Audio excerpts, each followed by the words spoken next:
vraie parole sera rare. Écouter une prédication de A à Z qui est dans la saine doctrine va devenir très rare. Parce que les hommes vont refuser d'écouter la vérité. Ils vont persécuter tous les prédicateurs de la vérité. Et je peux vous dire, je n'ai jamais été insulté de cette manière de toute ma vie. Et toutes les insultes que j'ai, c'est parce que j'ai dit seulement aux gens la vérité. Ils aiment quand tu leur parles du mariage. Ils aiment quand tu leur parles de bénédiction. Mais quand tu touches à ce qui est essentiel, qui doit les amener à la repentance, à revoir leur vie, les hommes de ce siècle ne veulent plus. Ils choisissent même les églises en fonction de cela. Je ne prie pas dans cette église-là, ce pasteur est dur. Je ne prie pas dans cette église-là, ce pasteur-là veut changer les gens. Je préfère prier dans telle église, ce pasteur nous motive. La parole va être rare. Rare même pour les enfants de Dieu. Les vrais enfants de Dieu chercheront à écouter la vraie parole. Elle va devenir rare.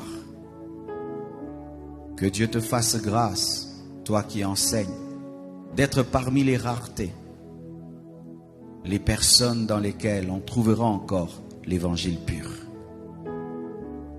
Il y aura des églises, mais sans la parole de Dieu. Et les enfants de Dieu iront et resteront à leur fin. C'est vrai, j'ai entendu quelqu'un parler, mais il n'a pas parlé de la part de Dieu. Il a ouvert la Bible, mais il n'a pas parlé de la Bible.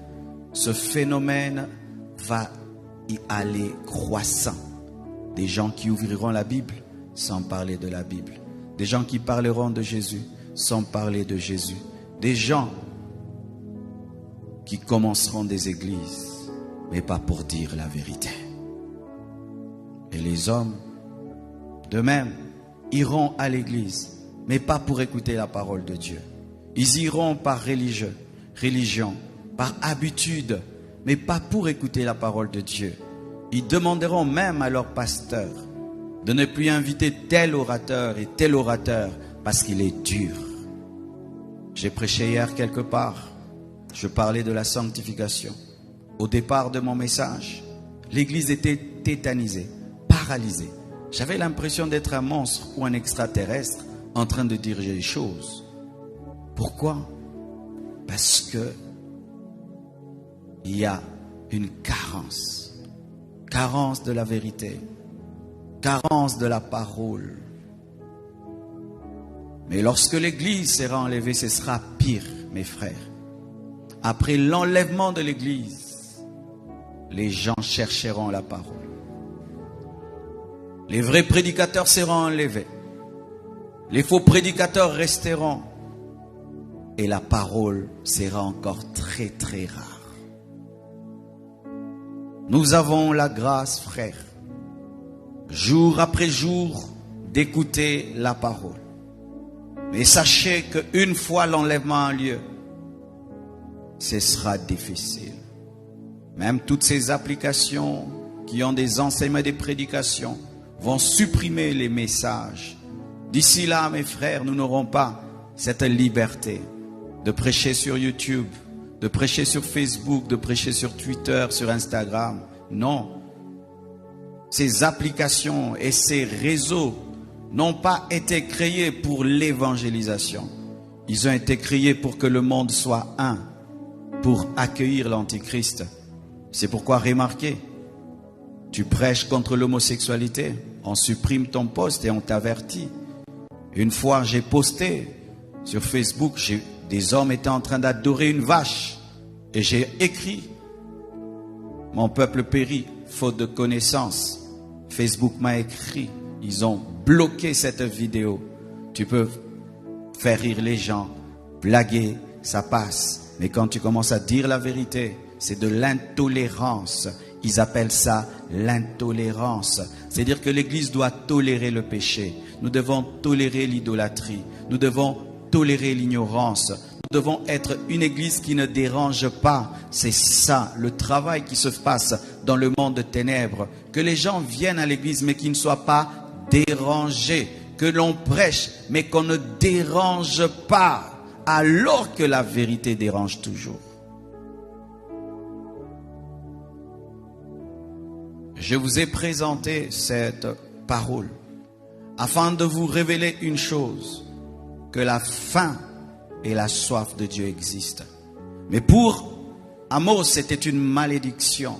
C'était une malédiction où Dieu se retirait de son peuple, abandonnait son peuple, refusait de lui parler pendant un temps. Mais aussi, dans la nouvelle alliance, nous pouvons avoir cette soif. Pas comme une malédiction. Nous pouvons avoir cette faim. Pas comme une malédiction, mais au contraire, comme une bénédiction. C'est-à-dire que tu as la parole, mais tu la cherches comme si tu ne l'as pas. Tu as la présence de Dieu, mais tu la recherches comme si tu ne l'as pas. Ne tombez jamais dans la satisfaction. Ne pensez jamais être arrivé dans les choses de Dieu. Ne priez jamais comme si vous connaissez tout et comme si vous avez tout. Ne vous tenez jamais face à la parole de Dieu comme si vous la connaissez à 100%. Une fois que la faim de Dieu te quitte, la soif de Dieu te quitte, tu vas commencer à mourir à petit feu. Et c'est ça qui est en train d'arriver à l'église de temps de la faim. Une perte de la soif de Dieu. Une perte de la faim de Dieu. Rien qu'à voir comment les gens se préparent avant de venir à l'église. Ils ne prient pas, ils viennent à l'église. Ils ne participent même pas à l'adoration. Ils ne participent pas à la louange. Il est assis là comme si on l'avait puni. Tu as même besoin de lui dire qu'est-ce que tu es venu faire. Incapable d'ouvrir sa bouche dans le temple. Je dis toujours, si quelqu'un ne sait pas prier dans le temple, comment il prie à la maison? Parce qu'ici, même les faibles deviennent forts. Même ceux qui n'ont pas la vie de prière arrivent à prier. Mais si toi, tu quittes chez toi à la maison jusqu'ici, tu n'arrives même pas à ouvrir ta bouche. Tu n'arrives même pas à lever tes mains. Est-ce que tu les lèves à la maison chez toi? Mais quand même, tu es venu. C'est ça l'église des temps de la fin. Des hommes qui s'approchent de Dieu, mais sans l'aimer. C'est comme ces mariages-là qui ont duré. Ils sont là seulement pour la forme. Il n'y a plus d'amour, il n'y a rien. Mais ils sont là pour les enfants. Et certains chrétiens sont chrétiens parce que s'il arrête d'être chrétien, on va se moquer de lui. S'il arrête d'être chrétien, ce serait un scandale. S'il ne va pas à l'église, mais il ira où? Une telle vie chrétienne est fade. Une telle vie chrétienne n'est pas la vie chrétienne où tu t'approches de Dieu sans passion. Tu viens à l'église sans passion. Tu pries sans passion. Tu adores sans passion. Tu lis ta Bible sans que ton cœur ne brûle. Les disciples sur le chemin d'Emmaüs, lorsqu'ils entendaient Jésus parler, leur cœur brûlait. Vos cœurs brûlent-ils encore quand vous écoutez la parole, quand vous lisez la Bible? Comment vous sentez-vous quand vous faites un jour sans prier? Comment vous sentez-vous quand vous faites un jour sans lire la Bible? Comment vous sentez-vous? À l'aise? Vous êtes à l'aise de faire un jour sans prier? De faire un jour sans lire la Bible? Trouvez-vous le sommeil quand vous n'avez pas prié? Si vous trouvez le sommeil, vous n'êtes pas normaux. Si vous vous sentez à l'aise quand vous avez fait un jour sans lire la Bible, vous n'êtes pas normaux. Parce que quand vous n'avez pas mangé pendant un jour, vous le manifestez. Mais quand vos esprits n'ont pas mangé, vous ne ressentez rien. C'est déjà un signe d'égarement, d'abandon, de refroidissement.